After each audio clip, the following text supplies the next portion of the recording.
1971 में जब बांग्लादेश पाकिस्तान से अलग हुआ तो दुनिया भर के इकोनॉमिस्ट ने एक ही बात कही कि ये मुल्क सरवाइव नहीं कर पाएगा।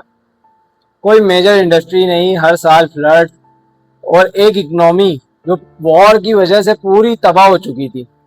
हेनरी किसिंगर ने तो इसे इंटरनेशनल बास्केटबॉल केस तक कह दिया। आज 50 साल बाद एक एवरेज बांग्लादेशी इंसान एक एवरेज पाकिस्तानी से ज्यादा कमाता है। आज हम देखेंगे कि कैसे हुआ, नंबर्स क्या कहते हैं और इस पूरी कहानी में क्या चीजें लोग मिस कर जाते हैं। मैं हूं अब्दुल राफे और आप देख रहे हैं इनसाइड विद राफे। शुरू करते हैं नंबर्स से, क्योंकि ये इस पूरी वीडियो की बुनियाद है। 2024 के वर्ल्ड बैंक डेटा के मुताबिक बांग्लादेश की जीडीपी पर कैपिटा $2593 थी, जबकि पाकिस्तान की सिर्फ $1478। इसका सीधा मतलब ये है कि average Bangladeshi income average Pakistani income से तकरीबन 75% ज्यादा है। ये सिर्फ एक साल का कोइंसिडेंस नहीं है। 2024 में बांग्लादेश की इकोनॉमी 4.2% की रफ्तार से बढ़ी, जबकि पाकिस्तान की सिर्फ 3%। मतलब बांग्लादेश हर साल पाकिस्तान से तेजी से आगे बढ़ रहा है और ये गैप धीरे धीरे धीरे धीरे खुलता जा रहा है। अब इसमें एक इंटरेस्टिंग बात है। एडीबी की रिसेंट रिपोर्ट के मुताबिक बांग्लादेश साउथ एशिया के 8 मुल्कों में पर कैपिटा जीडीपी के लिहाज से 5th नंबर पर है, सिर्फ पाकिस्तान, नेपाल और अफगानिस्तान से आगे। यानी बांग्लादेश कोई मिरेकल इकोनॉमी नहीं बन गया जो श्रीलंका या इंडिया को भी पीछे छोड़ दे। ये एक स्टेडी कंसिस्टेंट क्लाइम की कहानी है। लेकिन पाकिस्तान के कंपैरिजन में ये क्लाइम इतनी क्लियर है कि अब नंबर छुपाए नहीं जा सकते। तो सवाल ये है, अगर 1971 में बांग्लादेश इतना पीछे था तो ये तब्दीली कैसे आई? इसके लिए हमें 50 साल पीछे जाना पड़ेगा। चलिए 1971 में चलते हैं, जब बांग्लादेश उस वक्त ईस्ट पाकिस्तान अलग हुआ। उसकी इकोनॉमी वेस्ट पाकिस्तान के कंपैरिजन में बहुत पीछे थी। इंडस्ट्रियल बेस ना के बराबर थी। ज्यादातर इकोनॉमी एग्रीकल्चर पे बेस करती थी, खास तौर पर जूट की खेती पर। वार ऑफ इंडिपेंडेंस ने इंफ्रास्ट्रक्चर को तबाह कर दिया था। सड़कें, फैक्ट्री, स्पोर्ट्स सब कुछ डैमेज हो चुका था। इस वक्त दुनिया भर के इकोनॉमिस्ट इंक्लूडिंग कुछ बहुत सीनियर यूएस ऑफिशियल जेन्युइनली मानते थे कि यह नया मुल्क इकोनॉमिकली सरवाइव नहीं कर पाएगा। बार बार फ्लड्स और कम रिसोर्सेज की वजह से बांग्लादेश को एक परमानेंट क्राइसिस स्टेट की तरह देखा जाता था।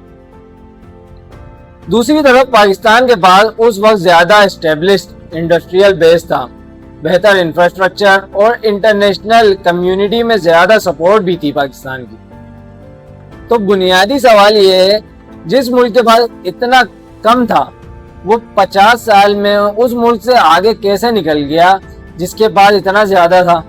इसका जवाब किसी एक वजह में नहीं है, कई फैक्टर्स को कॉम्बिनेशन में है। आए उन्हें एक एक करके समझते हैं। बांग्लादेश की ग्रोथ की कहानी में सबसे बड़ा फैक्टर है उसकी रेडीमेड गारमेंट्स आरएमजी इंडस्ट्रीज, यानी सिंपल लफ्जों में कपड़ों की मैन्युफैक्चरिंग और एक्सपोर्ट।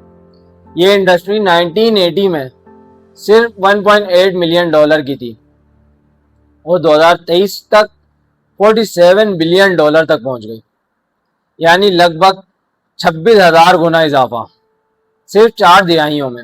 आज बांग्लादेश दुनिया का दूसरा सबसे बड़ा आरएमजी एक्सपोर्टर है, सिर्फ चाइना से पीछे।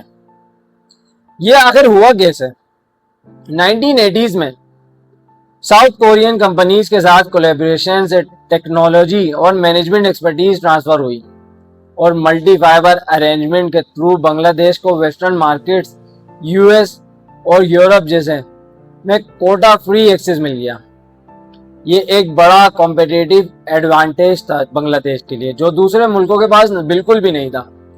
आज इस इंडस्ट्री में 46,000 से ज्यादा फैक्ट्रीज हैं, जो बांग्लादेश की सबसे बड़ी इंडस्ट्रियल एम्प्लॉयर हैं और नेशनल जीडीपी में 11% कंट्रीब्यूट करती हैं।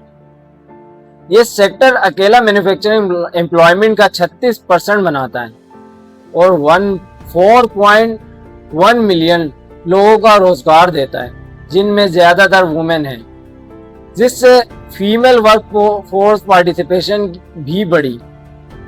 लेकिन यहाँ एक बैलेंस पॉइंट भी जरूरी है।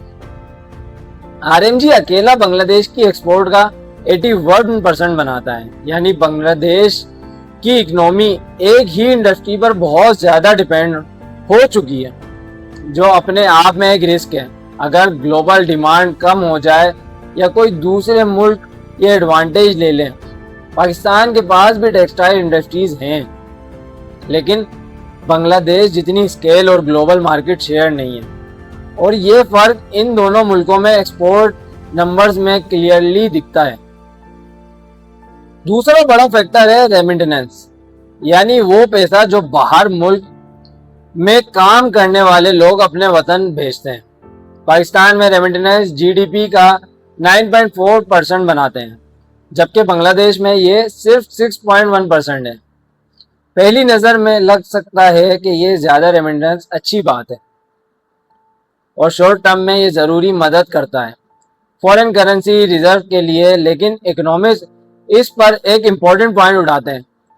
जब कोई इकोनॉमी ज़्यादातर रेमिटेंस पे चलती है तो इसका मतलब है कि घर के अंदर डोमेस्टिकली उतनी जॉब्स और इंडस्ट्री क्रिएट नहीं हो पा रही जितनी होनी चाहिए। लोग काम के लिए बाहर जाने पर मजबूर हैं और ये पाकिस्तान की सच्चाई है। बांग्लादेश का मॉडल इससे डिफरेंट है। उसकी ग्रोथ ज़्यादातर डोमेस्टिक मैन्युफैक्चरिंग और एक्सपोर्ट से आ रही है, जैसे हमने आरएमजी इंडस्ट्री में अभी देखा, ना कि सिर्फ बाहर गए लोगों के भेजे गए पैसों से। ये एक ज़्यादा सस्टेनेबल ग्रोथ मॉडल है पाकिस्तान के मुकाबले में इकोनॉमिक्स के नज़रिए से, क्योंकि ये लोकल जॉब और लोकल इंडस्ट्रीज बनाता है। इससे ये नहीं कहना कि रेमिटेंस बुरी चीज़ है। पाकिस्तान के लिए ये चीज़ ज़रूरी लाइफलाइन है, लेकिन ये दिखाता है कि दोनों मुल्कों की ग्रोथ का इंजन अलग है और ये फर्क लॉन्ग टर्म आउटकम्स में नज़र आता है। 2024 में पाकिस्तान की इन्फ्लेशन रेट 12.6% थी, जबकि बांग्लादेश की सिर्फ 10.5%। ये दोनों ही ज़्यादा हैं ग्लोबल स्टैंडर्ड्स के हिसाब से, लेकिन पाकिस्तान के नंबर्स बांग्लादेश से ज़्यादा हैं। हाई इन्फ्लेशन का सीधा असर आम आदमी की परचेजिंग पावर पर होता है, यानी अगर इनकम सेम भी रहे लेकिन चीज़ों की कीमतें तेज़ी से बढ़ रही हों, असल में लोग ज़्यादा कमाने के बावजूद कम खरीदने की पोजीशन में आते जाते हैं। पाकिस्तान में पॉवर्टी रेट अभी भी 44.7% है, जिसमें 16.4% लोग एक्सट्रीम पॉवर्टी में हैं। ये नंबर्स दिखाते हैं कि जीडीपी ग्रोथ काफ़ी नहीं होता जब तक वो ग्रोथ आम आदमी तक ना पहुंचे। बांग्लादेश ने 2000 से लेकर अब तक एवरेज 6% की जीडीपी ग्रोथ रेट मेंटेन की है, जिसमें मैन्युफैक्चरिंग सेक्टर्स का रोल कंसिस्टेंटली बढ़ता गया। यह कंसिस्टेंसी एक वजह है कि फॉरेन इन्वेस्टर्स और बिजनेसेस बांग्लादेश को एक प्रेडिक्टेबल जगह समझते हैं इन्वेस्ट करने के लिए। पाकिस्तान की इकोनॉमिक पॉलिसीज में डिफरेंट गवर्नमेंट्स के दौर में ज़्यादा तब्दीलियां देखी गई हैं। कभी इंपोर्ट हैवी पॉलिसीज, कभी एक्सपोर्ट फोकस्ड, कभी सब्सिडी बेस्ड। ये मॉडल, ये पॉलिसीज शिफ्ट खुद में अच्छी या बुरी नहीं होती, लेकिन फ्रिक्वेंटली तब्दीलियों से फॉरेन इन्वेस्टर्स और बिजनेस के लिए लॉन्ग टर्म प्लानिंग मुश्किल हो जाती है। यहाँ तक हमने देखा बांग्लादेश ने क्या ठीक किया, लेकिन ये कहानी इतनी सिंपल नहीं है जितनी लगती है। पहली बात, बांग्लादेश खुद इस वक्त अपनी गारमेंट लीड ग्रोथ की लिमिट तक पहुंच चुका है। 2026 में लीड डेवलप्ड कंट्री का स्टेटस से ग्रेजुएट होने वाला है, जिससे उसे मिलने वाले ट्रेड प्रेफरेंस खत्म हो जाएंगे। उसकी इकोनॉमी एक ही सेक्टर आरएमजी पर इतनी डिपेंड है कि एक जेन्युइन रिस्क है उसके मुस्तकबिल के लिए।